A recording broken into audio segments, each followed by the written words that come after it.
할렐루야, 축복열차 구독자 여러분 반갑습니다. 오늘은 열왕기상 18장 17절로 22절 말씀 가지고 너냐? 란 제목으로 함께 은혜 나누도록 하겠습니다. 성경 본문입니다.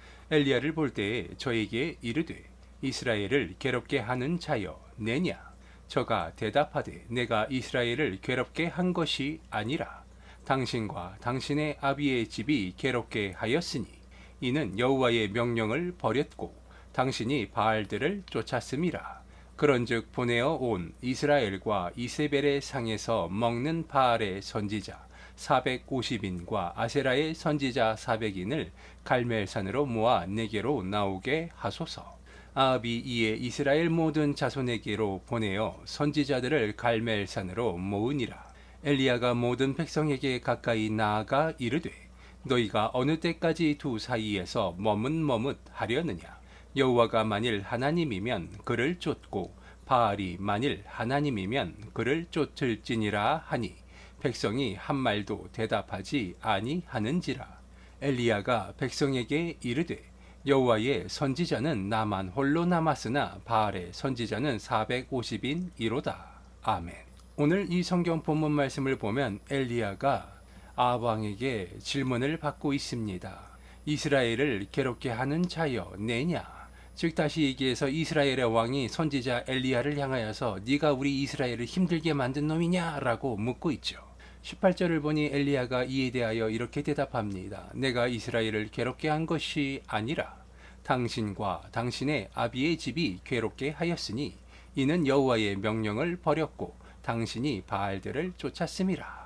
그렇습니다. 이스라엘이 힘들고 어려움 가운데 직면한 이유, 그것은 그들이 무엇을 잘못했는지 그것에 대하여서 명확하게 엘리야가 대답을 하고 있는 것입니다.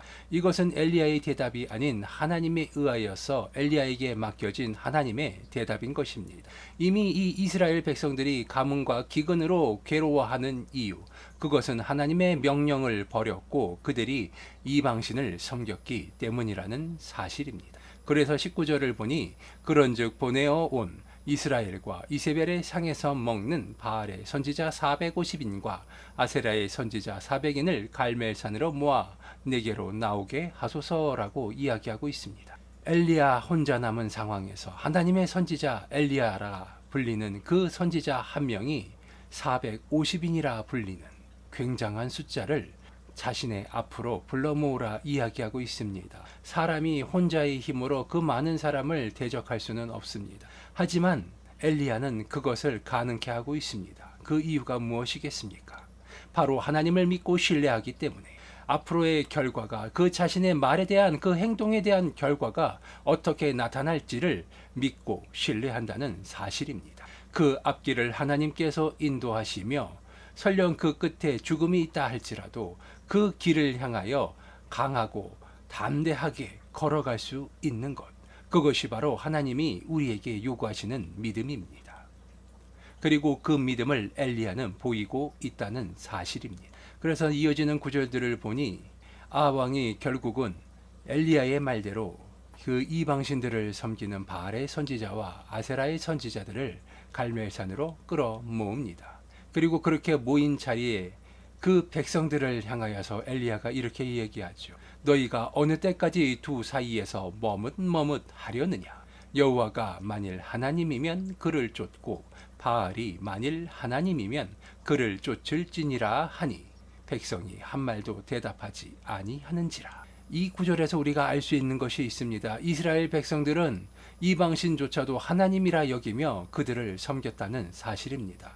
이스라엘 백성들의 입장에서는 이방신이든 하나님이든 모두 똑같은 신이었다는 사실입니다. 자신의 힘과 능력을 초월한, 자신들의 인지를 초월한 초월적인 존재, 그것이 바로 여호와요 하나님이었다는 사실입니다. 하지만 엘리야의 입장에서는 그것이 커다란 잘못이었죠. 왜 그것이 잘못이었겠습니까? 여호와 하나님 한 분뿐이신데 그 하나님이 자신 이외에 다른 신을 섬기지 말라 계명에 적어서 분명하게 가르쳐 주었음에도 불구하고 그 자녀된 그의 백성된 이스라엘 백성들은 조상의 잘못으로 인하여서 왕의 잘못으로 인하여서 그들은 이방신을 섬기고 우상을 만들고 그들을 숭배했다는 사실입니다. 이것은 하나님이 첫 계명에서 정해주신 것과 같이 나 이외에 다른 신을 섬기지 말라 나는 질투하는 하나님이라 말씀하신 그 하나님의 첫 계명을 철저하게 무시하고 하나님을 버리는 행위였다는 사실입니다.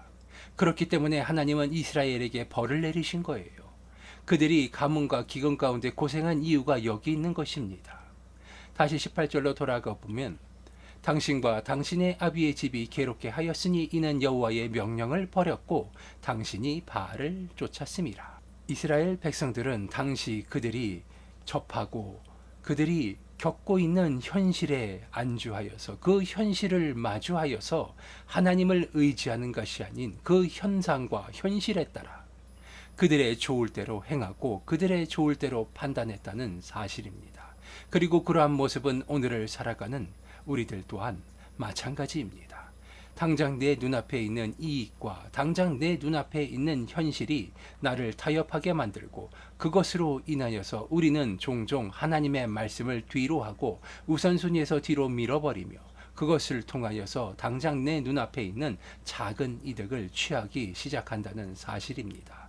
이것이 크게 잘못됐다는 것이 아니지만 결국은 그것이 나를 죄를 짓는 범죄케 하는 행위로 이어진다는 사실이고 우리는 이미 하나님의 말씀을 통해서 하나님의 계명이 무엇인지 우리가 하나님의 계명을 지키며 살아갈 때 그것을 통하여서 우리에게 주어지는 이득이 무엇인지 알지만 눈앞에 있는 작은 이득이 그것을 외면하게 만든다는 사실, 이것 또한 사실이라는 것입니다. 우리는 반드시 기억해야 합니다. 우리는 하나님의 자녀입니다. 만일 하나님께서 너냐라고 물으실 때 이 너냐라는 질문 가운데 어떠한 질문이 함축되어져 있기를 원하십니까? 네가 나의 말을 따르고 나의 계명을 잘 지킨 그 나의 사랑스러운 나의 자녀이냐라는 너냐라는 질문이나 아니면 네가 나를 버리고 오늘 이 성경 본문에서와 같이 아합 왕이 엘리야를 향하여 이스라엘을 괴롭게 하는 자여 내냐라고 묻는 오만하고 편협한 인간의 시선으로 세상을 쫓는 자들의 시선으로 바라본 선지자를 괴롭게 하는 너냐라는 질문이 될 것인지 어떠한 질문이 내게 오는 것이 좋겠습니까? 하나님이 너냐라며 내게 복 주시기를 원하시며 하나님이 주시는 축복으로 인하여서 그 삶이 늘 푸른 초장과 쉴만한 물가로 인도하여지는 그러한 삶을 원하십니까? 당장 눈앞에 있는 현실에 힘들고 괴로울 수 있습니다. 하지만 하나님의 말씀을 떠나지 않게 되시기 바랍니다. 하나님의 말씀을 지키며 살아갈 때 우리들의 삶은 하나님이 지켜주시고 보호하여 주시며 늘 쉴만한 물가와 푸른 초장으로 인도해 주시는 하나님께서 우리의 목자 되어 주심을 믿으시기 바랍니다.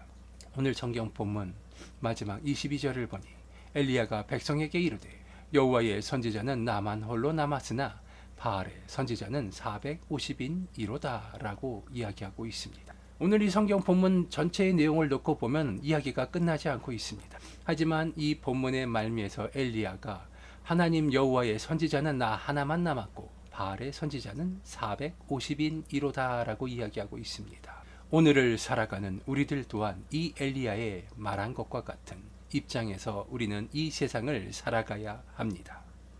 왜냐하면 이 세상은 편하고 우리를 유혹하는 수많은 유혹들이 우리들의 주변에 널려 있기 때문입니다. 그 유혹을 견디고 이겨내며 하나님의 말씀을 지키고 살아가는 것, 이것이 너무나도 힘들다는 사실, 이것을 우리는 너무나도 잘 알고 있습니다. 그럼에도 불구하고 우리가 하나님의 말씀을 읽고 기도하고 예배를 하나님께 올려드리는 것은 하나님의 말씀을 지키며 살아가는 하나님의 자녀로서 당연히 행해야 할 우리들의 의무이기 때문입니다. 우리들이 이 의무를 잘 지키며 살아갈 때 하나님은 우리에게 축복을 내려주시며 하나님은 우리의 모든 문제를 해결하여 주실 것이라는 사실, 이것을 믿으시기 바랍니다. 이것은 너무나도 당연한 진리입니다. 하나님이 당신의 말씀을 지키는 자들을 사랑하시며 그들을 긍휼히 여기시고 그들의 필요를 하나님께서 아시고 채우시기 때문입니다. 하나님의 말씀을 의지하시기 바랍니다. 하나님의 말씀을 믿으며 살아가는 그 행복한 삶의 원리를 깨닫게 되시기 바랍니다. 하나님의 축복은 멀리 있는 것이 아닙니다. 내가 하나님의 말씀을 지키고 살며 어려움에 닥쳤을 때 다윗과 같이 하나님을 믿고 의지하며 그 입술을 열어 하나님을 찬양하고 경배하며 우리의 행동을 통하여서 하나님의 살아계심을 증명할 때 하나님은 살아 역사하시는 생동력 있는 그 말씀을 통하여서 우리의 삶을 지배하시고 인도하시며 영광을 보여주실 것이기 때문입니다. 하나님의 영광을 바라보시기 바랍니다. 천국을 소망하시기 바랍니다. 하나님의 말씀을 믿고 의지할 때 우리의 삶은 하나님의 인도하심 가운데